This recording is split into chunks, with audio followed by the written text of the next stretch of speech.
Hello দর্শক, আসসালামু আলাইকুম। Welcome back to my channel. চলে এলাম আরেকটা নতুন রেসিপি নিয়ে। আমার আজকের রেসিপি হচ্ছে ম্যাঙ্গো আইসক্রিম। দোকানের মতো কিভাবে ম্যাঙ্গো আইসক্রিম তৈরি করা যায় সেটাই আমি আপনাকে দেখিয়ে দিব। আমরা অনেক সময় বাসায় আইসক্রিম তৈরি করি, কিন্তু দোকানের মতো হয় না। তো আমি আজকে দোকানের মতো আইসক্রিম তৈরি করে দেখিয়েছি, একটা শুধু উপাদান ব্যবহার করে। আশা করছি আমার আজকের এই ম্যাঙ্গো আইসক্রিম রেসিপি আপনাদের সবার কাছে ভালো লাগবে। হুবহু দোকানের মতো ম্যাঙ্গো আইসক্রিম তৈরি করার জন্য আমি এখানে একটা বাটিতে প্রথমে দিয়ে দিচ্ছি মেজারমেন্ট কাপে 1.5 কাপ হুইপ ক্রিম। আমি এখানে ভিভো ব্র্যান্ডের হুইপ ক্রিমটা নিয়েছি। আপনারা আপনাদের পছন্দ মতো যে কোনো হুইপ ক্রিম নিতে পারেন। তো ভিভোটা আমার কাছে খুবই ভালো লাগে। তো 1.5 কাপ পরিমাণ দিয়ে দিলাম হুইপ ক্রিম। এরপর ক্রিমটাকে একটা ইলেকট্রিক বিটারের সাহায্যে আমি বিট করে নেব।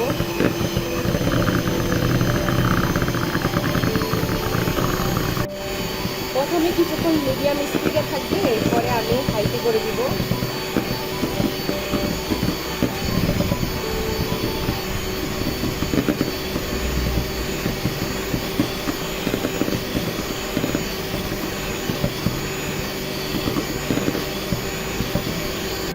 তো দেখুন আমার ক্রিমটা রেডি হয়ে গিয়েছে। এই ক্রিমটাকে একদম কেকের মতো ফোমি তৈরি করা যাবে না। কেকে আমরা একদম শক্ত ক্রিম তৈরি করি, সেটা করা যাবে না, একটু পানি পানি থাকতে হবে। তো আমি এখন আমটা কেটে নিব। তো ম্যাঙ্গো আইসক্রিমের জন্য আমটা অবশ্যই দরকার। তো আমি এখানে পাকা একটা মিষ্টি আম নিয়েছি। তো আমটাকে আমি কেটে নিচ্ছি। আমটাকে এভাবে করে আমি উঠিয়ে নিচ্ছি। তারপরে আমের টুকরোগুলোকে একসাথে করে আমি ব্লেন্ড করে ছেঁকে নিব। আসলে ছেঁকে নিলে কি হয়, আমের মধ্যে যদি কোনো আঁশ থাকে সেক্ষেত্রে সেটা চলে যাবে। তো আমি এইভাবে আমটা নিয়ে নিচ্ছি। তো দেখুন আমি আমটাকে ব্লেন্ড করে ছেঁকে নিয়েছি। তো আপনারা চাইলে এখানে দুটো আমও দিতে পারেন, কোনো সমস্যা নেই। এখন আমি আবার হুইপ ক্রিমটা নিয়ে নিচ্ছি। তো ক্রিমের সাথে এখন আমি দিয়ে দিচ্ছি, এখানে আমি 1 কেজি দুধকে চাল দিয়ে আমি এটাকে প্রায় 300 ml করেছি, ঘন একটা দুধ করেছি। এই দুধটা দিয়েই কিন্তু দোকানে আইসক্রিম তৈরি করা হয়, যেটা আমরা বাসায় করি না, যার কারণে দোকানের মতো আইসক্রিম হয় না। তো আমি সেটা আস্তে আস্তে দিয়ে দিচ্ছি, দিয়ে এখন আমি বিট করে নিব। আমি দুধটা চাল দিয়ে ঘন করার সময় আবার 1/2 কাপ চিনি দিয়ে দিয়েছি।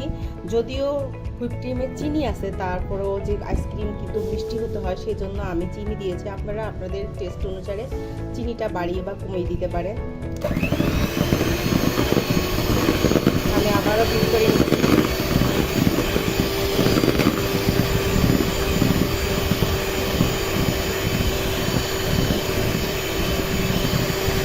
তো 2 মিনিট বিট করার পরে এখন আমি আমের যে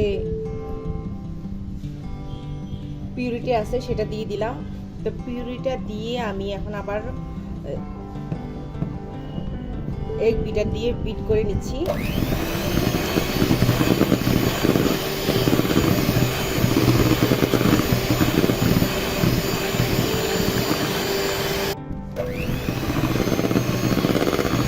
তো আমের পিউরিটা দিয়ে খুব ভালোভাবে আমি বিট করে নিলাম।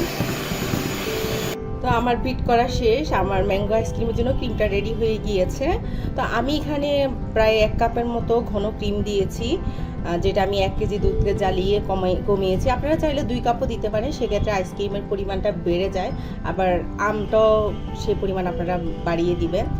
আর আমের কালারের জন্য আপনারা আরও একটা আমও দিতে পারেন, সমস্যা নেই। তবে আমার কাছে এই কালারটাই বেটার লাগতেছে। তবে ক্যামেরায় সাদা সাদা লাগতেছে, কিন্তু এখানে বাস্তবে কিন্তু সুন্দর কালার আসছে। এখন এখানে একটা আইসক্রিমের বাটি নিয়েছি, বাটির মধ্যে আমি ক্রিমটা ঢেলে দিচ্ছি।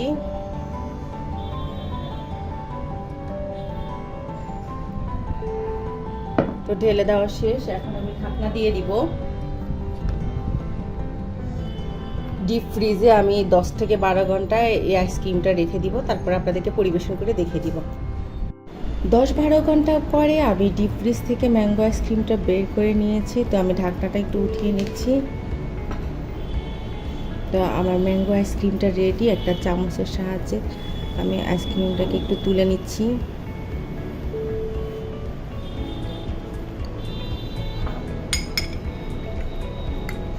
সুন্দরভাবে উঠানো যায়।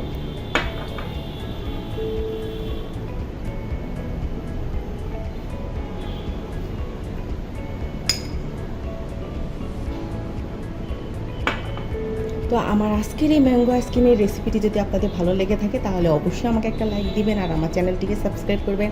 আজ তাহলে এই পর্যন্ত, সবাই ভালো থাকবেন। আল্লাহ হাফেজ।